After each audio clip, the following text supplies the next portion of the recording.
Hey guys, Tommy G, middle-aged millennial, and I am here to talk today about journaling.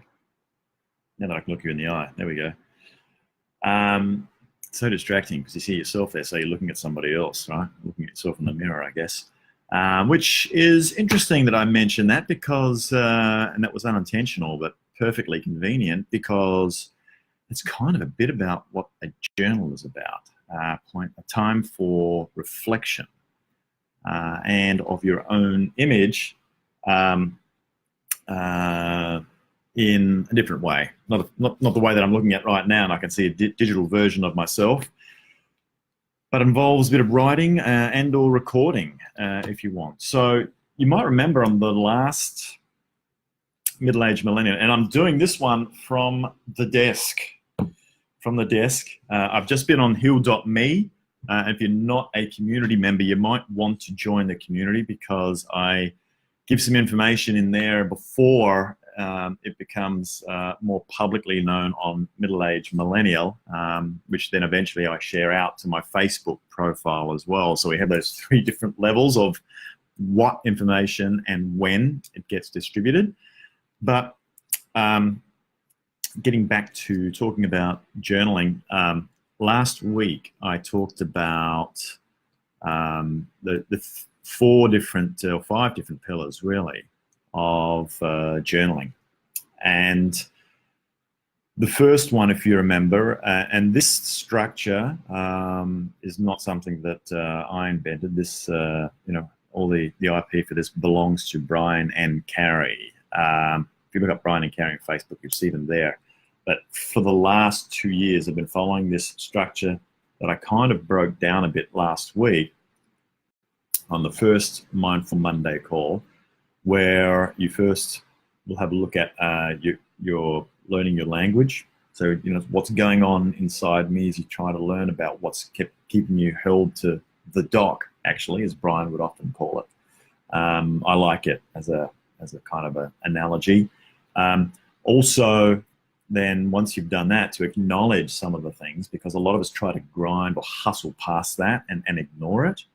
And it's not real smart to do that. You've got to acknowledge that it's there, not judge it, but see that it's there. And with that level of awareness as it surfaces, you then actually subconsciously start to work on releasing from it, because you're not going to fight with it, because that'll give it energy.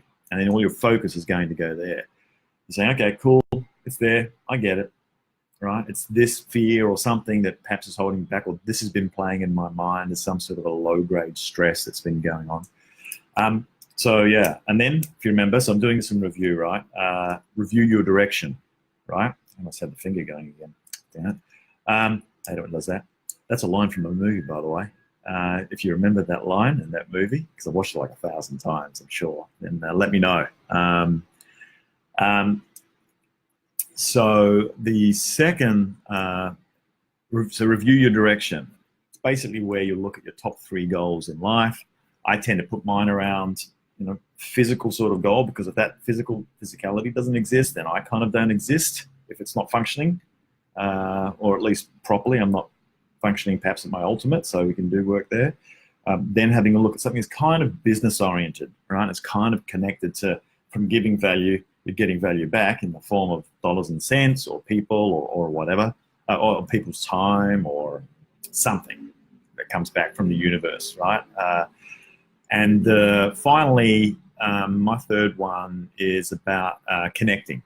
And that could be in relationships with people, it could be digital, social, it could be physically, in analog form. It could be about, special connections, which could be my partner and my son, for example, right?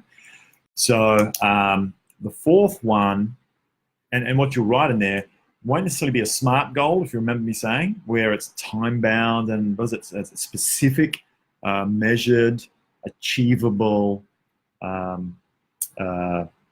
relevant, and time-bound. That's the old corporate way of doing it. It's all about intent. So you're writing this down, and you may put a day in there, or you may put something else, but it's about the direction. Hence, review your direction. where you're going, because so many things change so quickly these days that are out of our control, or us as human beings. We're changing faster and we're pretty dynamic, and that may not be hitting the mark for us anymore. So you're kind of adjusting it. You're reviewing the direction, right, based on those things happening. And then finally, you're looking at your wins. Sorry, no, whoops. Imagining your outcome as well. Is that 1, 2, and 3? So that's 3. Imagine your outcome as well. So you're going to imagine what it feels like, and your mind and your brain and all the juices that are in there starting to get excited towards this thought and this idea, and it starts to build it. If you do it before going to sleep, now I don't. I'm doing it the next morning.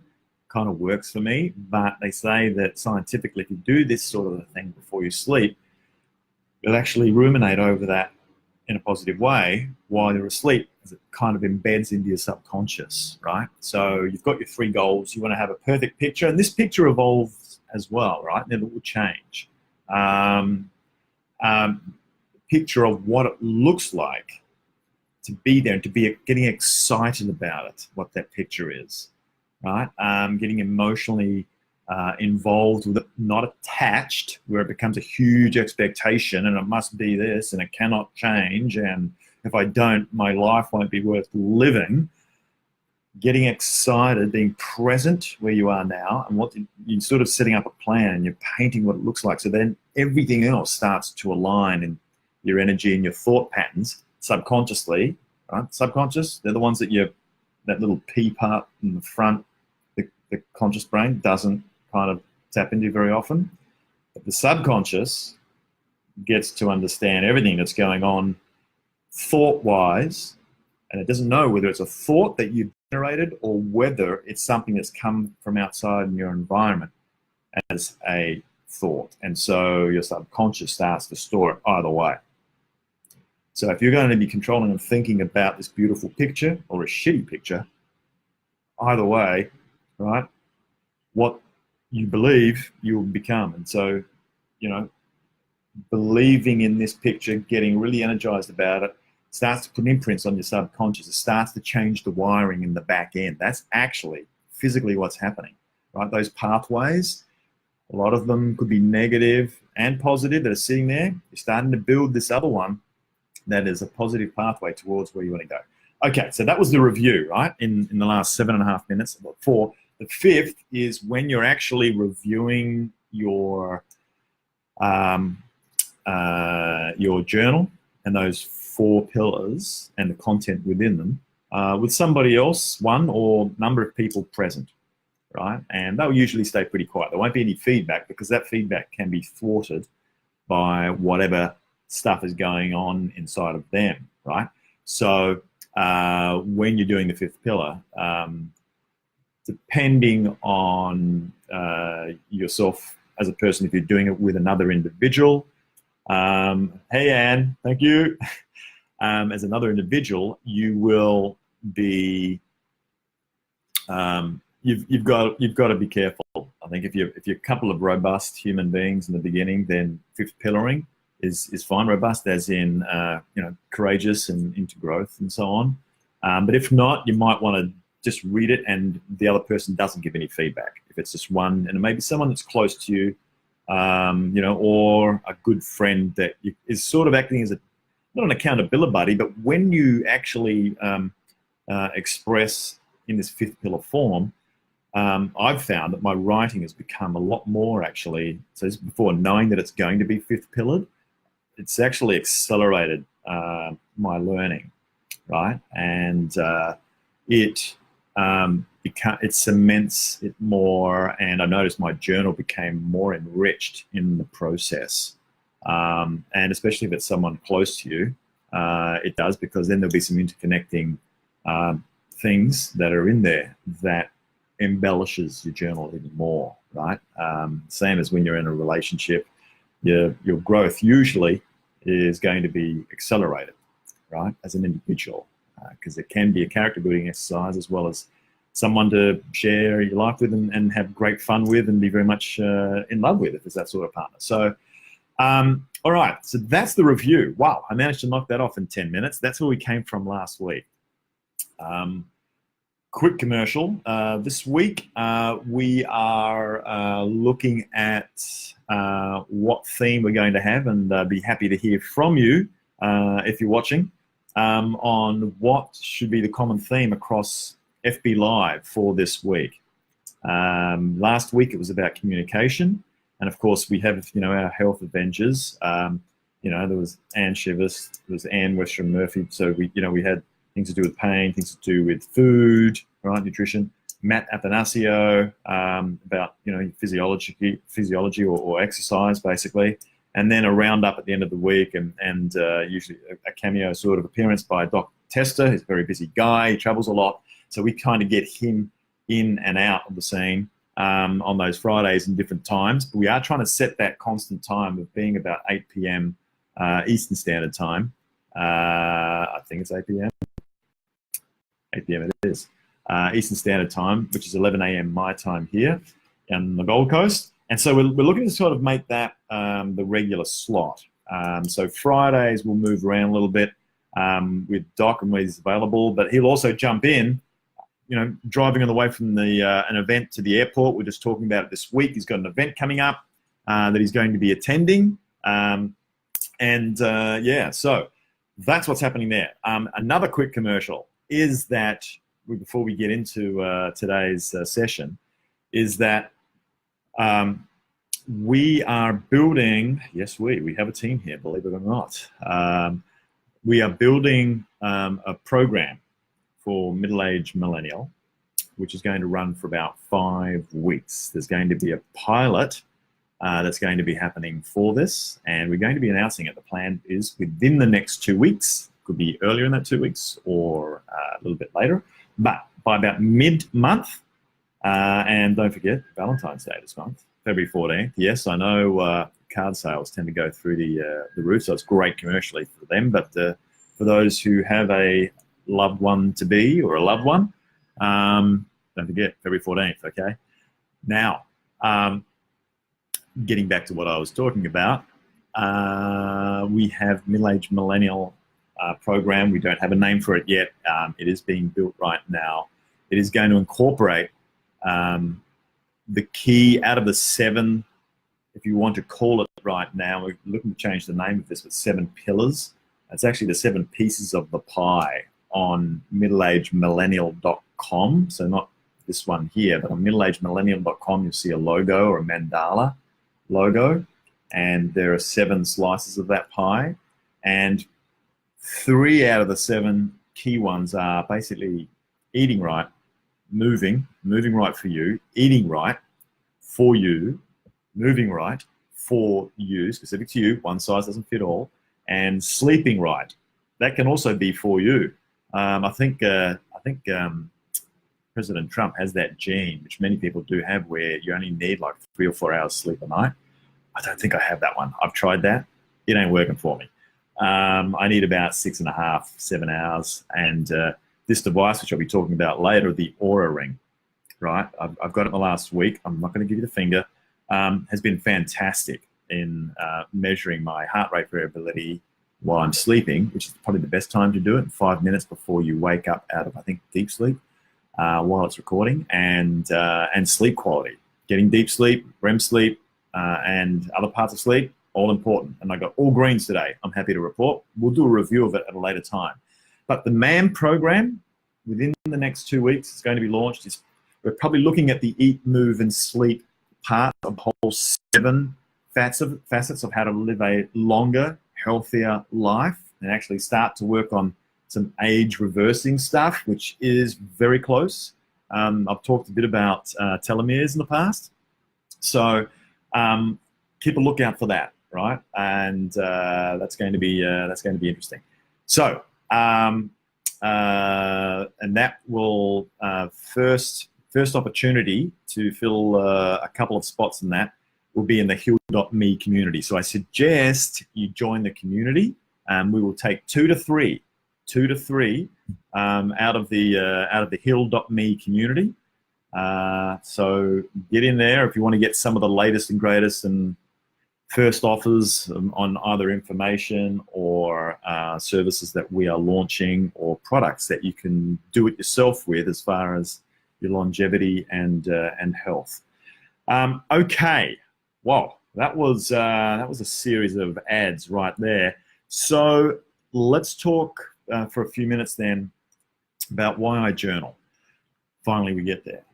So look, why I journal, I started 2 years ago journaling, and it was actually as a result of going to a retreat, a Brian and Carrie retreat, as a matter of fact, in Spain. And but unbeknownst to me, and I'd heard about journaling in the past. There we go. Someone in the team has just put up the middle-aged millennial link for those that want to join Heal.me. I'd say it was Anne. Thank you. If you, where was I? So I was there in Spain, and this was a retreat.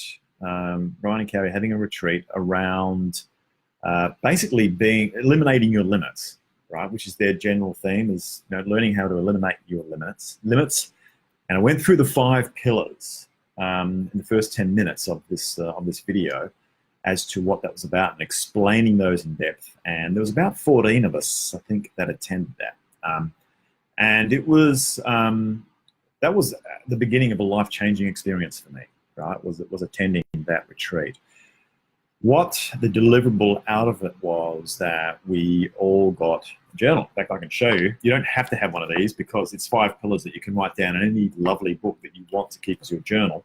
But that's actually theirs there. So I'm giving them a plug because they deserve it, because this guy and girl have been a big part of my life moving forward. And I've actually been training up in what they call their VCAP program, the Brian and Carrie apprenticeship program, to learn how to coach in that space, along with the other coaching things that I've done. So why I wanted to journal was that I wanted to make some changes. And what I've noticed, and even with the programs that I'm launching, right, as I've just mentioned, and that's the first one. We've actually got 3 on the cards that we're going to be launching, by the way. There will be only 3 people maximum, so that are going to get the opportunity in the beginning while we pilot. And there'll be some benefits to that person for doing, those people for doing that. But that will be done from the Heal.me community. So I want to, in any program you're looking at, and I'm bringing in digital health technology, which acts as sort of telemetry to manage not a Formula One racing car, but your own racing car in your body. And the latest in intellectual property that I've gathered from thousands of hours of Google and connecting with people, and through Facebook and experts that have become good friends, to see how you can move people, right?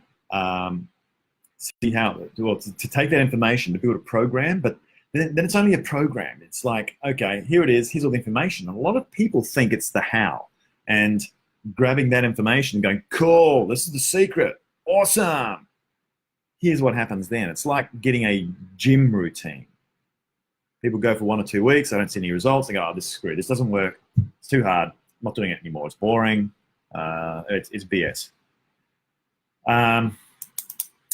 Simplicity and consistency is the key, along with, so it's nice small bite-sized pieces every day. That 1% move, which builds into compounding interest, I've learned over the 2 years to make changes.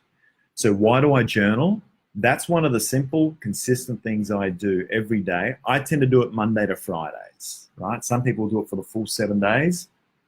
I don't at this stage, but it's already given me radical changes in my life. For me to change, because for me to achieve things in any program I'm going to be part of, journaling allowed me to revisit it every day. And so as I'm also launching my programs, one of the big parts of this is going to be, this is why I've got Mindful Mondays on Monday, because it's to set things up mentally for the week on that Monday. But I'm journaling every day. Some people do it in afternoons. Some people do it in the mornings. I prefer the mornings, early morning. You know, I'm waking up. I never dreamed I'd be waking up at 4:30 in the morning, by the way, although I was about an hour late today because I had a big, I've been lacking some sleep last week. I went for a big 70-kilometer ride yesterday. Then I was thinking of doing a 10K run. Crazy, but I didn't, thank God. And where was I going with this? So getting consistent. I do mine in the mornings. And to move someone, you've got to be, and as a coach and as a health coach, what you're working with most of the time is not all the great information that, we are going to bring. But how do you get people to start to move? And everything I've found comes back to the wiring up here in the head. You can read a whole lot of books. You can do a whole lot of programs. Unless you practice a bit of it each day, there's not going to be any change. So with the 5-week program, there is going to be some mindful practice in that. And in the beginning, while we're prototyping this, I'll be coaching that through, right? And we will have other coaches that will also assist in future, because there are a couple of technologies I'm going to be using in that program that are going to help change people, right? But these are tools. And unless you apply the tools and then use the information that's there, you're not going to make any changes.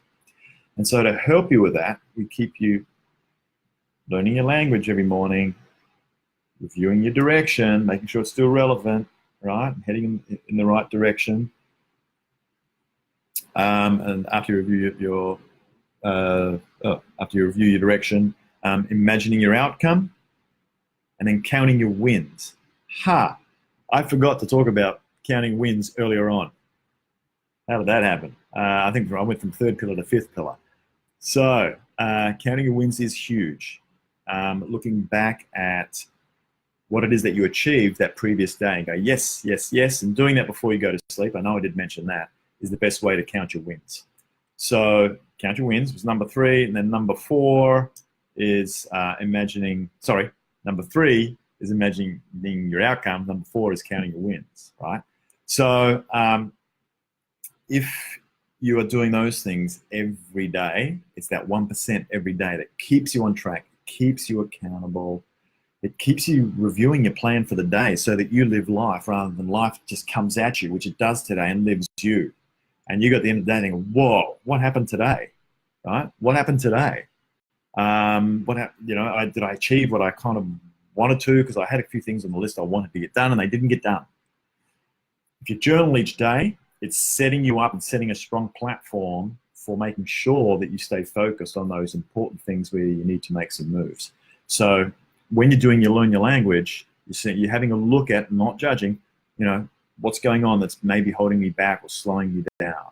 Okay, cool. Don't give it any more energy. Just acknowledge it's there. Don't judge it. Right? And then you're going to review your direction. Well, this is where we're going. I'm going to change this one a bit today. Move this one over to there. Usually that'll be to do with, maybe a physicality, maybe a business, and then maybe something to do with connecting with people, right? And a goal in each of those areas. And then you're going to imagine your outcome. What does it look like? I'm going to get really emotive about this. And then you're going to count your wins. And then you may do the 5th pillar, which is actually discussing your journal with someone that you trust, right? And there'll be no judgment, not even any feedback in the beginning. So doing that each day has allowed me to make significant changes in where I've actually wanted to go and learning more about me and how I become more purposeful and fulfilled. And I'm writing it down every day. How long does it take? It takes about, to do it, 30, 40 minutes. Then if you're going to record it to send to somebody, if that's in essence, kind of your journal accountability buddy, then you're probably going to spend similar time, and you may actually come up with other ideas and so on during that. I know I do a lot, so that becomes another 30 or 40 minutes. That's not unusual. Let me tell you, it's well worth the investment. Changes I made in the last 2 years in my life, I was looking to move out and gather enough courage to get off the crack of the corporate world. That was one. I wanted certain physical goals that I wanted to reach, and I couldn't get there as effectively before. And now I can. They're implemented in every day, and writing it down and reflecting on each of those goals. And that's the key part, is reflecting, then see how you go forward, right? So thank you, Anne. So that's why I journal every day, because that has been the part that's helped me make the change. And that is why I'm going to have it included also in our programs, because it's going to come back to coaching people, where we'll probably be doing this on a weekly basis, that I'm engaging, and then there's probably some chat in between, working on this part here to affect change. We can have all the great tech, and I love going and seeing what's out there to bring to people to benefit them so they don't have to go and do all that work. Well, I enjoy doing it because I love futuristic stuff, and especially if it's around health, where it can help people, which becomes personally fulfilling for me. And being able to bring that to people and in the form of a program, then, you know, that's exciting. But helping people through, right, coaching them based on them journaling each day. So it's like me self-coaching, right? Because after the program, you want to continue driving changes through. You probably then stay with that journaling process beyond what you just achieved in, let's say, the first one, the 5-week program, right? There'll also be a 90-day program.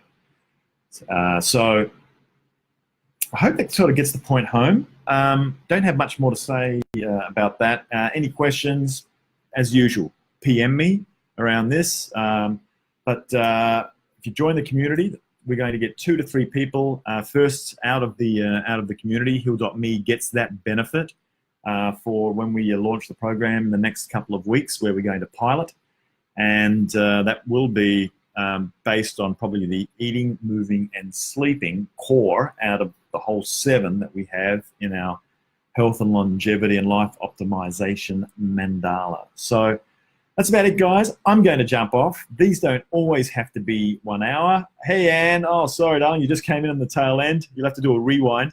But any questions, PM me. Any questions regarding the device that in fact, no, I didn't talk about that yet. If you're in heal.me, you would have learned about a device that I just did a newsflash on. We'll be coming to you a bit later when I share that out, unless I do a separate one for middle-aged millennial on one of the awesome world first devices that has just been launched and delivered, and I received mine today. So keep watching this space. Remember, guys, to enjoy life right here, right now, today. Okay? Get some journaling action happening, and we will see you on the next Mindful Monday. Bye.